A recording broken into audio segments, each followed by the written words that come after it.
Amigos, los saluda Víctor Cruz. Bienvenidos al programa El Poder del Riesgo. Y hoy tenemos un extraordinario programa. No sé si han escuchado ustedes, pero la profesionalización hoy cada día es más importante, sobre todo en el ámbito profesional, de, de impacto inmediato, de profesionalización y sobre todo ese tema que nos está llevando día a día a buscar certificaciones, eh, maestrías, doctorados y todo lo que eso implica en algunas ocasiones, pero sobre todo para poder lograr un conocimiento rápido, realmente estandarizado, que nos lleve hacia un conocimiento. Hoy vamos a hablar de los estándares de competencia. Y para eso tenemos un gran invitado. Presento a Benjamín Cruz, un experto en el tema de los estándares.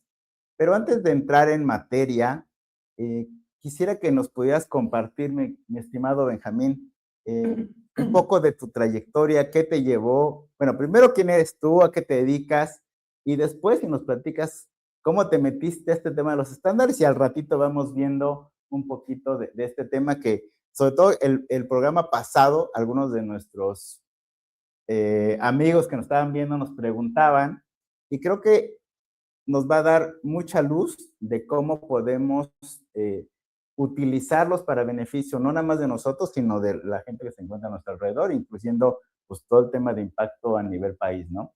Benja, Claro. por favor, coméntanos. Sí, claro, muchas gracias por la invitación. Claro que sí, bueno, mi nombre es Benjamín Cruz. Actualmente tengo un centro evaluador bajo el enfoque por competencias, pero el objetivo de la pregunta es sacar provecho a toda la audiencia que nos ve y qué es el estándar de competencias, qué es el Sistema Nacional de Competencias. Bueno, el Sistema Nacional de Competencias ha sido un problema coyuntural. ¿Cuál es? Las universidades están atendiendo una demanda educativa que oferta una oferta académica para subsanar necesidades de. Pero antes de que nos metamos en materia, porque creo que esto nos puede llevar, pues, uno o dos programas, ¿cómo te metiste tú a esto? O sea, De ahí sale el tema, porque precisamente yo detecté ese problema cuando estudiaba en la universidad. Yo cuando egresé, en qué año egresaste de la universidad? egresé en el 2016. Tiene 8 años. Prácticamente. Yo egresé y quise trabajar como todo profesional que estudia cualquier carrera, para querer trabajar Claro. y tener la recompensa de su esfuerzo, haber invertido 4 años y medio de estudio para poder tener las competencias necesarias y destacar en la vida. Claro. Pero eso no fue lo que me enfrenté. Lo que me enfrenté fue todo lo contrario. Fue un trabajo mal pagado, dificultad para ingresar al campo laboral porque tenía experiencia y lo que muchos profesionales piden. Entonces, ahí yo me di cuenta que pues algo no estaba funcionando bien, ¿no? Y en ese momento, pues yo buscaba opciones de emprender porque dije, es que por aquí no es la mía. No Ok. es bien. Hay que buscar hacer algo diferente porque si me sigo en el mismo camino, voy a estar trabajando. Pero déjame hacer un pequeño resumen ahí. Entonces, pues tú sales de la universidad después, como todos, ¿no? Después de estudiar 4 años, durísimo, echándole ganas, llegas y piensa uno que el mercado nos está esperando, ¿no? Ya llegó un profesional a resolver problemas y aparte me van a pagar bien. Exacto. Y encuentras de que no hay oportunidades, lo que hay está mal pagado, no valoran tus aportaciones y por el otro lado también el conocimiento que recibimos, pues entiendo que, corrígeme si me equivoco, pues es muy generalista, ¿no? Al final la universidad te da temas generales, pero no te aterriza en ser un experto en una materia. Correcto. Para puntualizar y que la audiencia no piense que la universidad no es necesaria, claro, es muy importante, es pilar para la formación académica. Sin embargo, pues las necesidades del mercado están cambiando y no subsan esas necesidades posterior a la universidad, que es la educación para el trabajo. Y bueno, sí, justamente creo que muchos de los que nos puedan estar escuchando, si van empezando, se van a sentir identificados con esta historia. Y ese fue el parteaguas para comenzar a pensar en hacer algo más. Ok, y entonces empiezas a buscar cosas en tu ámbito que estás ahí entre estudiante, trabajo y colegas. ¿Y cuándo te encuentras a los estándares? Claro, yo hice mis prácticas profesionales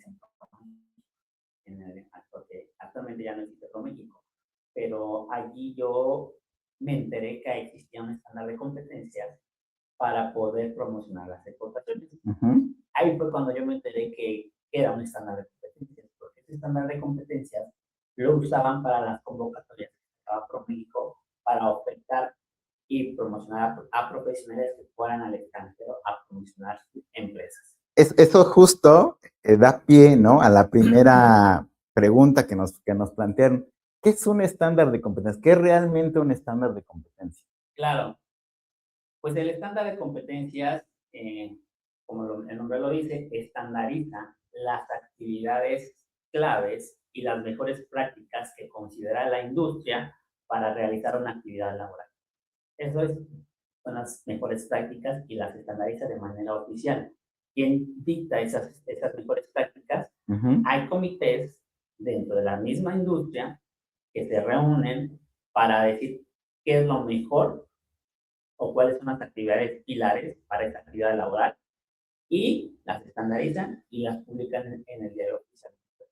Entonces resuelve una necesidad del mercado o laboral, de, digamos, trabajadores que no se encuentran o que no están profesionalizados, por así decirlo, en el conocimiento o estandarizados en ese conocimiento que es parte del asunto, no es homologar, digamos, el conocimiento que tienen o que han tenido para poder realmente obtener un resultado. ¿Es así? Claro, eso es, la palabra clave es resultado. La estandarización forza al conocimiento, que vamos a ver que es una competencia, conformado por 4 dominios: cognitivo, psicomotor, disciplinar y relacional social. Muchas veces la universidad nada más nos da 1 o 2 dominios, pero un poco por competencias quiere decir que puedes realizar esta actividad laboral con un alto nivel de desempeño, diciéndote exactamente las actividades laborales que tú debes desempeñar para generar un resultado óptimo. Y te evita muchas cosas que a mí me gusta decirlo, es el conocimiento para trabajar que te ponen personas así. No hay más. Ok, entonces, partiendo de esto que dices es, obtengo un conocimiento práctico, ¿no? Que le agrega valor a mi trabajo y también a mí para poder desempeñarlo, que realmente va a tener un uso en la industria, ¿no? Porque al final hay alguien que demanda ese trabajo y que valora, digamos, que el conocimiento pues esté probado, ¿no? Y adquirido, digamos, por ciertos procedimientos. Eso está genial. Pero quiero irme un poco más atrás, ¿no? Porque realmente estamos hablando de que ya una vez está hecho este asunto y ya podemos montar ahí, digamos, el conocimiento, la estructura y todo ese tipo de cosas. Pero antes digamos, ya montar un estándar, ¿qué hay atrás, no? ¿Quién es el conocer? ¿Por qué llegan los estándares a México? ¿Qué pasa con este tema? ¿O por qué hoy es importante toda esa estructura, ¿no? De la SEP, de la Secretaría de Trabajo, de todos los que involucran en esta parte. Y cuéntanos un poquito, digamos, del antecedente de toda esta parte, ¿no? Antes de meternos a desmembrar un estándar. Sí, claro.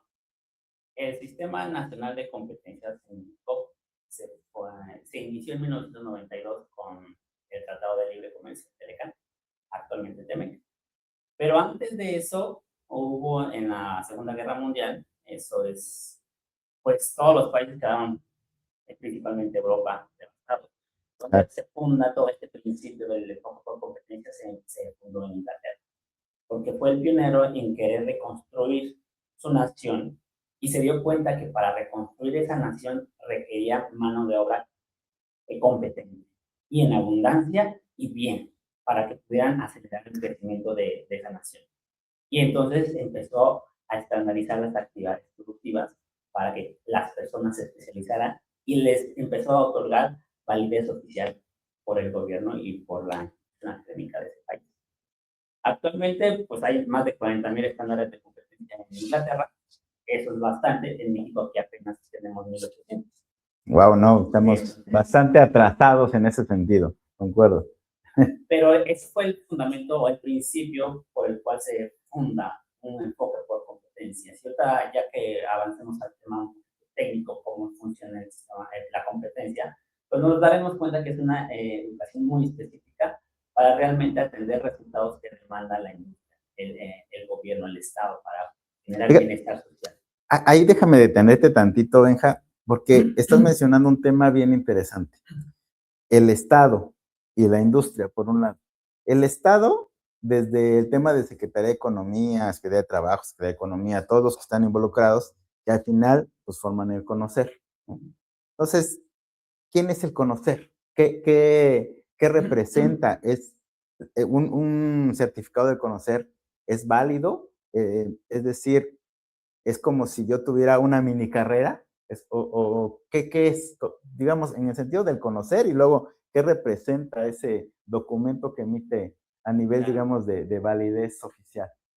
Bueno, pues siguiendo la narrativa, se observa que este modelo es exitoso, funciona. Y cuando se entró en vigor el Telecán en 1992, una de las condiciones entró en el 94, Benja.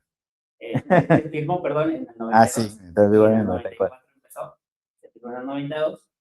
Una de las condiciones era que México tenía que adoptar un sistema nacional de competencias y era obligatorio. Entonces, entramos primero por obligación hacia un nivel nacional de sistema de competencias, ¿no? Partiendo de ahí en el 94. ¿Y qué pasó? Bueno, antes de seguir, ¿qué pasó? Pero se da un lapso de tiempo para que se pueda adaptar, que ya empieza a fundarse lo que es el Consejo Nacional de Normalización y Certificación de Competencias Laborales, el CONOCER. Y el conocer a grandes rasgos es como que la Secretaría de Educación Pública tiene la educación académica, la educación formativa del individuo para que pueda tener, arraigar toda esa andamiaje de conocimientos y de saberes para enriquecer su mente. Pero es formación, no resultados. Y es importante primero tener formación para después generar resultados. ¿De acuerdo? Y el Consejo Nacional de Conocer es la educación para el trabajo, la que te da los resultados específicamente. Y eso es muy concreta. No se mete en toda la formación que necesita el individuo. Él ya la tiene que tener. En su mayoría se quedó. Pero también se enfoca en personas que no tienen ninguna formación académica y les dota de todos los conocimientos para realmente generar resultados. Oye, aquí ahorita vamos a cierto tema, pero aquí creo que valdría la pena si nos pudieras comentar un ejemplo de algo, una profesión muy conocida, no sé, tal vez el montacarguista o el mesero o la chica que corta el cabello, que en el sentido de que es una profesión, como dices tú, el conocimiento a veces ya está, solamente falta pues validarlo por un lado, y como es tú, hay otras personas que no tienen el conocimiento, que el mismo estándar te puede llevar a obtener conocimiento y pues verificarlo. Tienen ¿Es la así? experiencia, pero a lo mejor les falta el conocimiento. Sí, son dos personas. Las personas que, como mi caso, yo egresé, pero no tenía la experiencia, no sabía el camino exacto para realmente poder emplearme y que dijera, y pues, la objeción que te ponen, ¿no? La experiencia.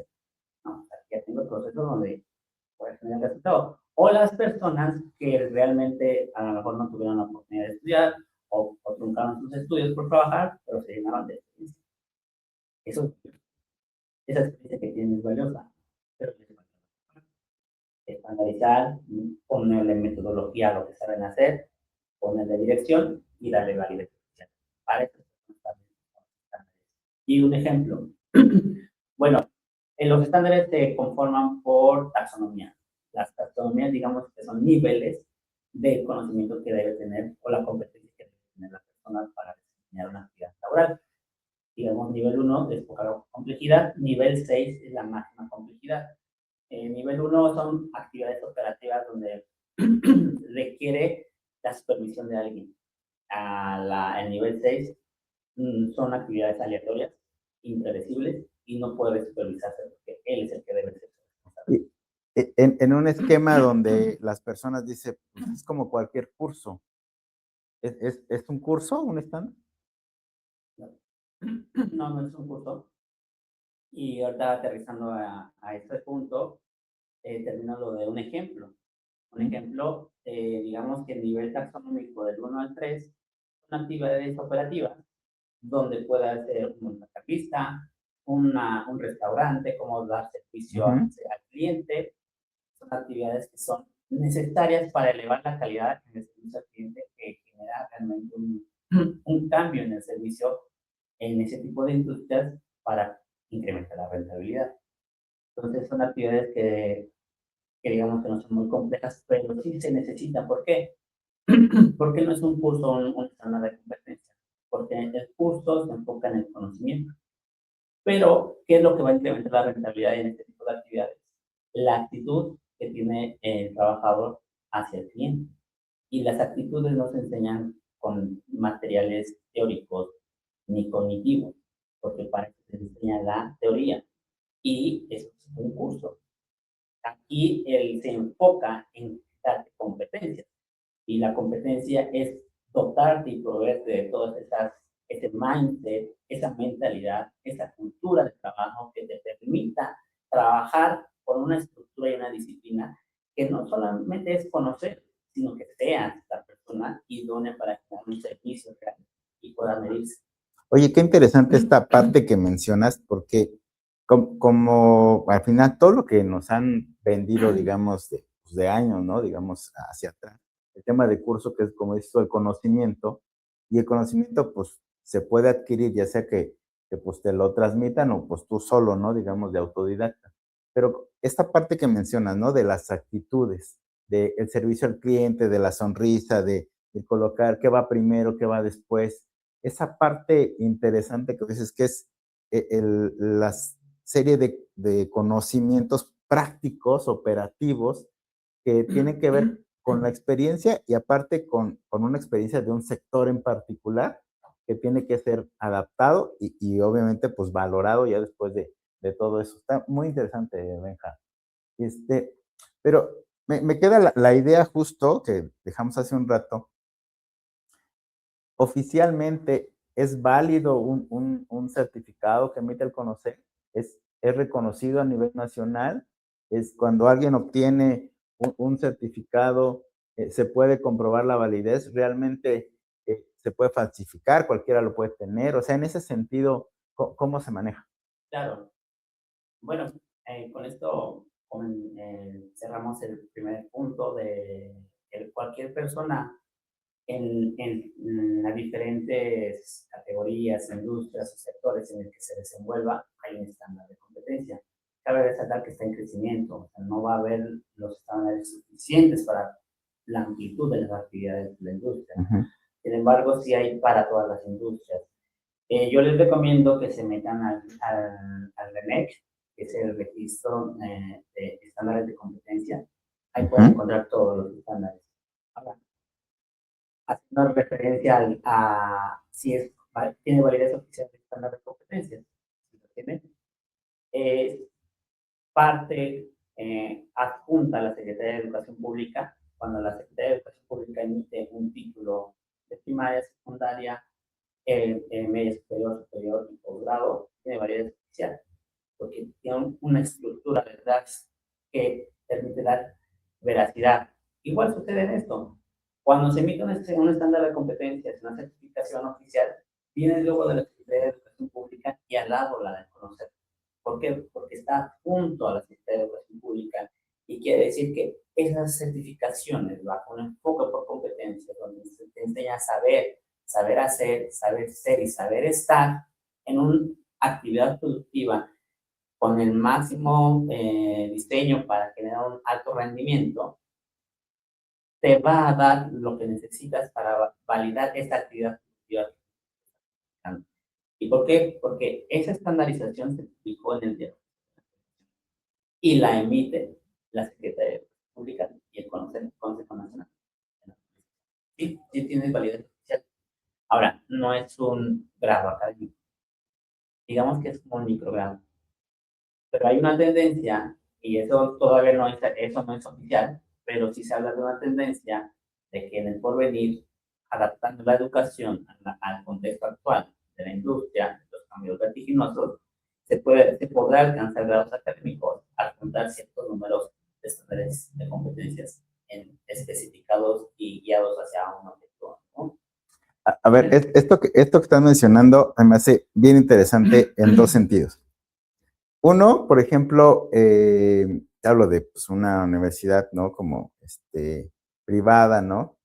Que puede determinar que ya tienen las carreras universitarias, ¿no? Ya bien diseñadas, por ejemplo, marketing, pero le ponen a los alumnos, digamos, cursos extracurriculares, que te dice justo atención al cliente, que pues inteligencia artificial para no sé qué cosas, o sea, cursos muy específicos que te van validando y que no sé si necesariamente es un estándar de competencia, pero te puede generar un tema que hoy le llaman microcredenciales, ¿no?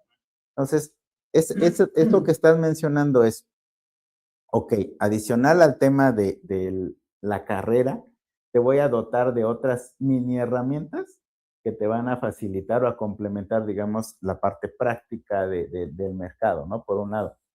Y por el otro, el otro tema que veíamos con la Universidad de Guanajuato, que es muy interesante lo que están haciendo, ¿no? Donde a nivel estado, ¿no? Donde hay un tema de de automotriz, de industria automotriz, de industria, digamos, de agroespacial, creo que también tienen. Entonces tienen un montón de industria, tanto con capital, pues, coreano, japonés y pues, americano y de muchos otros lados, eh, están desarrollando, digamos, toda una estructura a nivel estado para validar el conocimiento que les va a permitir generar de forma rápida y estructurada conocimiento para sus industrias. Entonces, eso, si quieres, respóndeme después del corte. Vamos a un pequeño corte y regresamos. No se vayan, amigos.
Amigos, bienvenidos a esta segunda parte del Poder del Riesgo. Seguimos con nuestro invitado Benjamín Cruz, experto en el tema de estándares de conocer. Y me quedo, Benja, hace rato te estaba preguntando en dos esquemas, ¿no? Uno, la universidad, digamos como ejemplo, que ya tiene una carrera y que ocupa el tema de microcredencialización, ¿no? Los badges que pues, puedes mostrar en redes sociales y todo ese tipo de cosas, que valida también cierto conocimiento. Entiendo que también va basado en un estándar de competencia, pero pues, todavía micro, ¿no? Bastante más pequeño. y que le da al alumno de cierta carrera habilidades ya más operativas, más enfocadas hacia el tema laboral, por así decirlo, ¿no? Más práctico. Y por el otro lado, ¿no? Lo que platicábamos del estado de Guanajuato per se, que ha hecho algo muy interesante, al menos en México, que es lo único que yo conozco, no sé si haya más, pero que está validando en todo su sistema educativo la microcredencialización, es decir, que los microcursos sean válidos a nivel estado de cualquier materia, digamos, que sea llevada de forma pues, estructurada y validada a través de ese conocimiento para que sea obtenida de forma rápida y realmente adaptada hacia el mercado, ¿no? Práctico. Entonces, ¿qué opinas de estos dos enfoques y cuál es también la diferencia con el tema del estándar, ¿no? Claro. Quiero abordarlo desde dos dimensiones. Adelante, tú La estás en tu personal programa. y la de las tendencias. Ok. Primero abordemos la personal. Dentro de la trayectoria que omití mencionar fue que me desenvolví en la parte académica.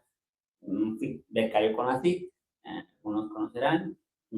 Estudias un posgrado, por casi 3 años te dedicas a estudiar y te dan una beca y te especializas a cargado en un tema muy específico y pues tienes la oportunidad de desenvolverte en el ámbito académico, vas a congresos, conoces a personas que tienen SNI, que son considerados científicos en México. Entonces me metí mucho al tema académico y allí vi el panorama general de la parte académica que aporta la educación. Entonces, cuando yo veo estas microcredenciales de la Universidad de Guanajuato y veo todo cómo lo están estructurando, veo una constante.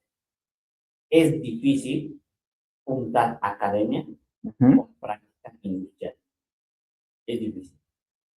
Alguien que se dedica a estudiar lo académico llega a tales niveles de comprensión compleja de un tema que realmente no hace match 100% con lo que demanda la industria y la práctica de generar resultados.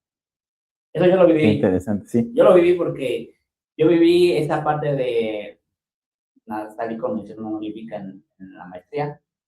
Me la dieron, bien contento. Había conseguido un trabajo con el tema de comercio, pero tiene que ver con China y me lo dieron exactamente en marzo del 2020.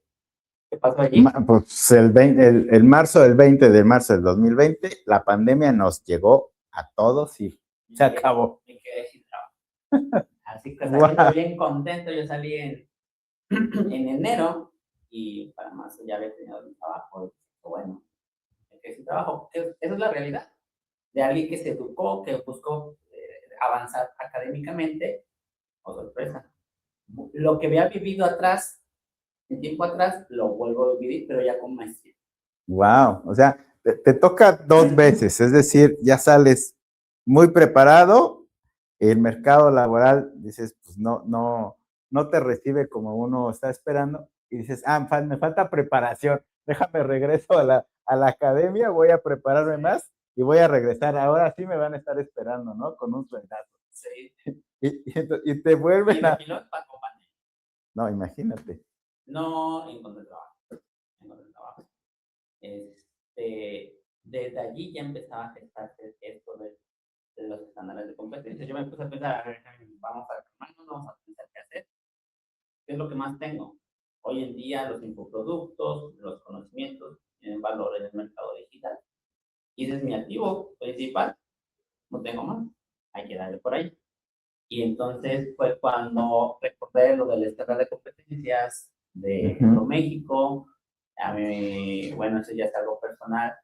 Yo, dentro de mi actividad productiva, veo que en México se importa más de lo que se exporta. No tenemos vocación exportadora de vender en el extranjero y yo estaba inconforme con eso. Entonces yo agarré ese estándar que conocí. Te lo apropiaste, dijiste, yo quiero exportar. Mi estándar y se desarrolla ese estándar y actualmente se promueve. Pero regresando al tema de las microcredenciales. Es que tenías dos opiniones, la personal que ya nos compartiste, compártenos tu otra opinión. En concreto, la personal, no, la parte académica no va a resolver con lo que pueda generar de oferta lo que realmente va cambiando en la industria. Es difícil que los puestos o los cargos de alguien académico que está bajo una nómina de una institución pueda tener la flexibilidad que le permita tener el atrevimiento de meterse a la realidad operativa y poder conocer desde sus entrañas cómo se comporta eso y regresar y darle estructura. ¿Por qué? Porque también la industria acá es caótica. Generar un resultado es caótico. No, y aparte, déjame agregarle un punto ahí en la parte operativa. El resultado es así. O sea, no te va a dar tiempo de estudiarlo y ver qué pasó. No, hay que resolverlo ya o se desangra por algún lado esto. Entonces, pues sí, coincido contigo. O sea, no se hablan y por lo tanto, ¿cómo los pones a trabajar, no? Lo que consiste es que hay que generar un conocimiento tan denso para generar un resultado que esto tiene que ponerse al servicio de la industria. Y es difícil hacer eso por el sistema como está estructurado para la educación. Entonces, esa es mi percepción personal. Ahora, la de las tendencias. La tendencia va que, pues, una microcredencial está solucionando una necesidad de capacitación rápida que se demanda. Los cambios son rápidos, la inteligencia artificial. Hoy en día yo uso ChatGPT, Copilot, Grok para hacer mi trabajo. Y eso, pues, lo tuve que aprender rápido porque... Claro, si no nos comían el mandado todos, ¿no? Nos comían el mandado. Y hoy en día, pues ya uso más herramientas, esta era está avanzando rápido, te facilita el trabajo y aprendes a hacer automatizaciones. Y esto, pues, yo estudié comercio internacional, no tiene nada que ver automatizaciones con Claro, comercio, ¿no? Sí. Pero eso es lo que sí da las microcredenciales, esa actualización rápida, donde necesitas invertir poco tiempo, tienes el conocimiento ya como que encaminado, encarrilado, y te da ese conocimiento rápido y te da microcredencial que necesitas tratar de ponerlo en tu CV y que tenga validez oficial. Oye, ahí estamos hablando de, mira, cuatro conceptos que me parecen bien interesantes, ¿no? Uno, empezamos con el tema de, pues, de una carrera de 4 años, o luego tienes algunos cursos no necesariamente estructurados, pero pues al final había conocimiento ya más, digamos, del sector. Después tenemos un estándar que homogeniza todo y te da un resultado, porque realmente puedes evaluar, ¿no? Que aprendan a saber hacer, ¿no? Y estas cosas. Y llegan las microcredenciales, ¿no? Donde aquí de mi lado, digamos, siento que el temor es que se confunda, ¿no? De que el estándar, pues tiene toda una estructura con una intencionalidad de, por ejemplo, 40 horas de un curso o de, digamos, de una evaluación que, que te va a permitir realmente dar un resultado muy interesante, ¿no? Digamos, de un ejemplo, ¿no? Digamos, el manejo de un montacargas.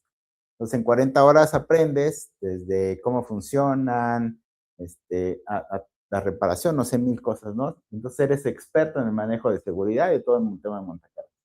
Una microcredencial de repente te puede decir que separaste el estándar en 6 partes, ¿no? Como se promueve, y entonces ya de repente dices, no, pues yo sé cómo limpiar el montacargas, entonces soy experto en limpieza de montacargas. Y ya tienes una microcredencial. Entonces, mi tema, o digamos al final, es que no se confunda, digamos, ninguna de estas partes y sobre todo en el último tramo, que la microcredencial, pues es rápida, o sea, sí tiene una trazabilidad de blockchain y todo, pero no necesariamente, y al menos hoy, yo no la he visto reconocida por una entidad, digamos, SEP o alguna autoridad federal, solo el caso que platicábamos de Guanajuato, pero sí que pudiera empezar la tendencia a confundirse con el estándar. Claro. Y yo creo que aquí vale la pena desmenuzar un poquito qué es una todo esto se enfoca en la antropología, que es la ciencia que busca optimizar el aprendizaje en el adulto. No es lo mismo la pedagogía, que un joven, un niño quiere aprender y necesita entender su ecosistema, ¿no? El adulto ya viene con toda esta infraestructura en sí mismo. Lo que el adulto viene es con una responsabilidad encima de cuidar familias, de cuidar, de cumplir un rol masculino, femenino, de adulto, donde busca generar una pertenencia dentro de la sociedad como un eje productivo. Si se dan cuenta, es bastante diferente cómo abordar la educación desde un enfoque pues ya de trabajo. Y muchas veces todavía en la universidad encontramos la pedagogía. Y vuelvo a repetir, es valiosísimo y nunca debería desaparecer. Siempre va a ser necesario porque si no se hace eso, no se puede trabajar mejor y crecer todo esto que estamos hablando. Y entonces, si se enfoca la antropología y se enfoca qué es una competencia, es la educación para los adultos, para el trabajo, donde tú vas a aprender cosas, una metodología que tiene un dominio cognitivo, que es lo que tienen los cursos, que es lo que tienen las microcredenciales. Pero a las microcredenciales van a faltar lo psicomotor, porque todo es digital.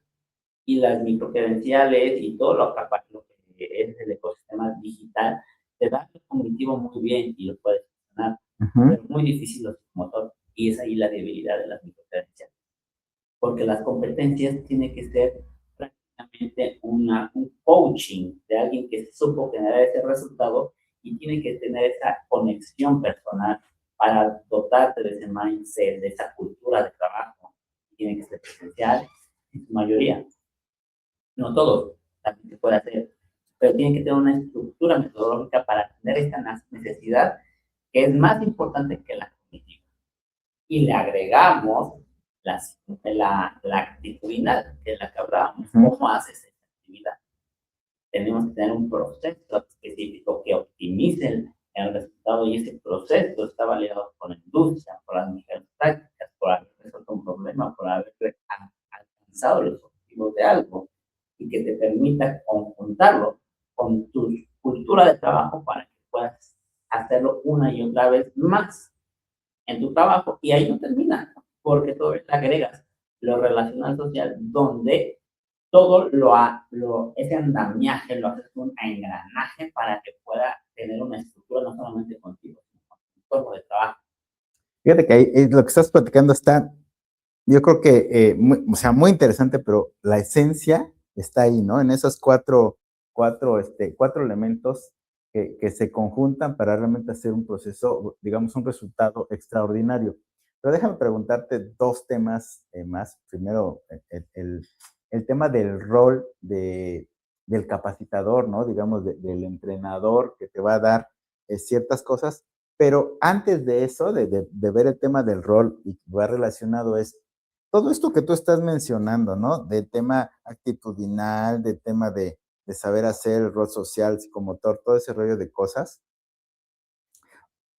¿Cómo se estructura desde el punto de vista de, de quién hace ese estándar, ¿no? Entonces, en esa parte, ¿cómo podemos ir enfocando ese tema, ¿no? De quién diseña el estándar, quiénes se ponen de acuerdo, cómo lograr esta parte, ¿no? Digamos, de entender desde dónde vienen, digamos, quitando, o sea, un poquito, digamos, la estructura de atrás del gobierno, de todo el asunto. Ya la industria, ¿cómo se maneja? Claro, pues cerrando el punto anterior, las microcredenciales subsanan ciertas necesidades, pero a la vista, en el mediano plazo, no van a subsanar todas. Es por eso que viene una estructura de un sistema que realmente respalda todas las necesidades que se nos vienen, que es el Sistema Nacional de Competencias, que ahora vamos a definir cómo funciona el Sistema de Competencias. Eh, Primero, hay un organismo certificado. Ok, este organismo certificado es privado. Aquí la educación es privada, no. La Secretaría de Educación Pública dota al conocer de la facultad y la autoridad para gestionar todo este sistema y el conocer en su esencia de reconocer que es para el trabajo que no tiene las capacidades técnicas para poder hacer las evaluaciones y dotar de una validez oficial, porque él no es el técnico, dota a organismos certificadores que están en la industria, que están presentes y tienen contacto real como en la actividad productiva y les dotan de la autoridad para ser organismos certificadores. Estos organismos certificadores tienen que tener capacidad, tienen que tener personal cualificado para poder hacer evaluaciones, para dar capacitaciones y sobre todo para evaluar y dictaminar todos los procesos de evaluación que se estén realizando y dar un veredicto de que realmente una persona es competente en la evaluación que se le hizo. Ahora, el organismo certificador es quien evalúa, pero ¿quién es el que se mete al lodo a capacitar, en formar, en darle las competencias a las personas?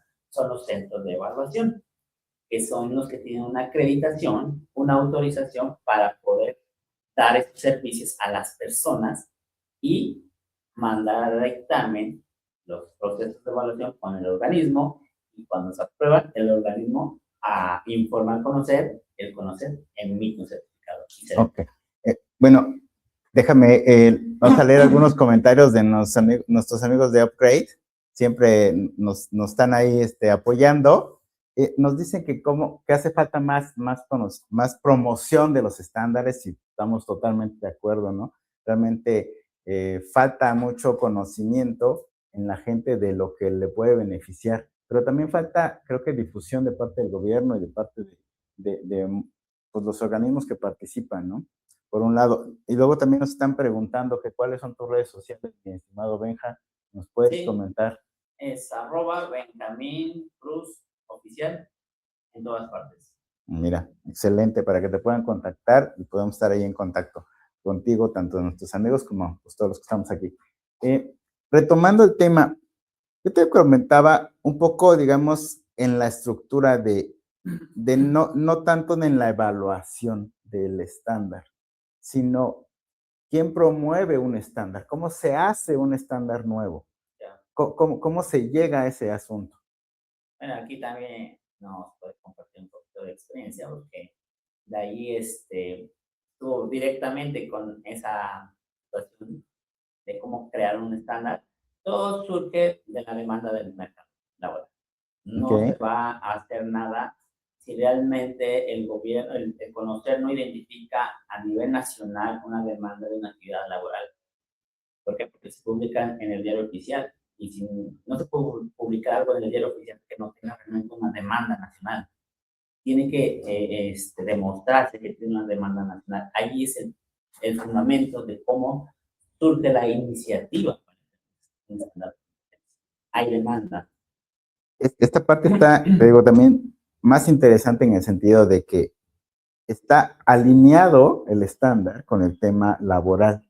Y entonces, como bien decíamos, ¿no? El tema de carrera, ¿no? Y recuerdo yo hace años, cuando estaba en la universidad, en alguna gráfica que nos pasaban, decían que los contadores eran la carrera que más existía, ¿no? Digamos, la UNAM, el POLI y muchas universidades privadas arrojaban 10,000, 20,000 o más egresados al año, ¿no? Total de que en el año, te hablo, 99 por ahí, el 11% de los egresados eran contadores. Después estaban, creo que los abogados, el 9%, y luego estaban los médicos, el 100%. Entonces, con 3 carreras tenías el 30% de estudiantes, ¿no? Entonces, hoy con este tema que estamos viendo es, realmente empiezas a trabajar desde la necesidad de la industria, que dice, yo no obtengo el personal, las universidades no me están dando lo que yo quiero, ¿no? De entrada porque no obtienen un conocimiento práctico, llegan y pues, digamos, son todólogos, ¿no? Somos todólogos los que salimos, porque te digo, tienes conocimiento un poquito de todo, pero ya en la aplicación, pues no tienes idea de cómo se hace. Entonces, la industria requiere que en 6 meses o en 3 meses, o no sé, dependiendo de las horas que requiera el estándar, pues yo necesito personal calificado y cualificado, ¿no? Que cumpla con estos temas.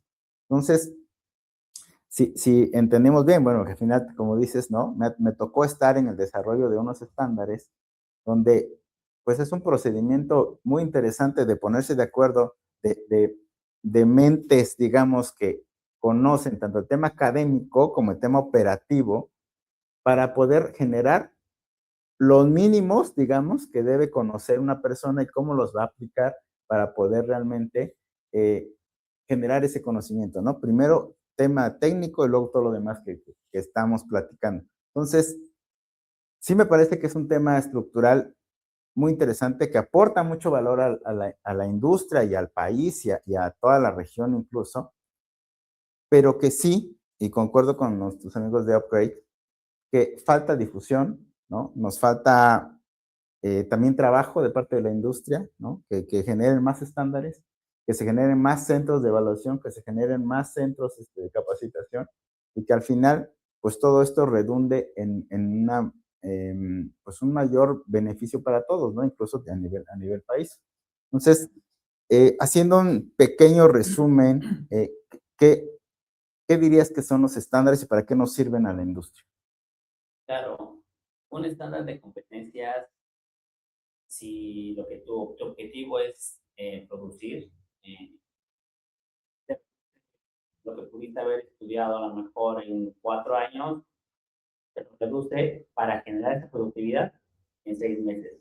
Ojo, el enfoque es producir. Si te quieres formar, adelante, es lo mejor. Pero hoy en día la realidad de México, hay muchas personas allá afuera que lo que necesitan es generar un ingreso inmediato. Es necesario, es importante. Muchas veces lo quieren hacer, quizá a lo mejor por esta curva de aprendizaje, una opción académica formal no es una opción. El estándar de competencia te y lo hace con un menor tiempo y un menor costo en cuestión a todo lo que vas a invertir en formato. Mira, esa parte me quedo con ese tema, ¿no? El tema de tiempo y costo de la inversión. A manera, digamos, de ejemplo, conozco casos, ¿no? De personas que estudian algún estándar muy específico, que no tienen una carrera universitaria, que en 2 o 3 meses, digamos, dedicados a un tema en particular, llegan a obtener, digamos, un empleo, ¿no? Porque tienen la certificación para tal cosa, e inmediatamente son reconocidos y adoptados por la industria y ya tienen trabajos. Es decir, lo tienes, inmediatamente te colocas y no es el sueldo mínimo, ¿eh? O sea, ya te da un sueldo de entrada mayor de lo que estarías ganando sin un conocimiento específico. Entonces, creo que esto vale mucho la pena. Eh, Amigos, muchísimas gracias por acompañarnos en este quinto programa, ya tan rápido. Y pues no olviden seguirnos en nuestras redes sociales como El Poder del Riesgo. Saludos, Maribel, donde nos estés viendo. Espero que te estés divirtiendo y te esperamos el próximo lunes, por favor. No nos puedes dejar solos. Benja, muchas gracias. Un gusto, amigos. Hasta la próxima.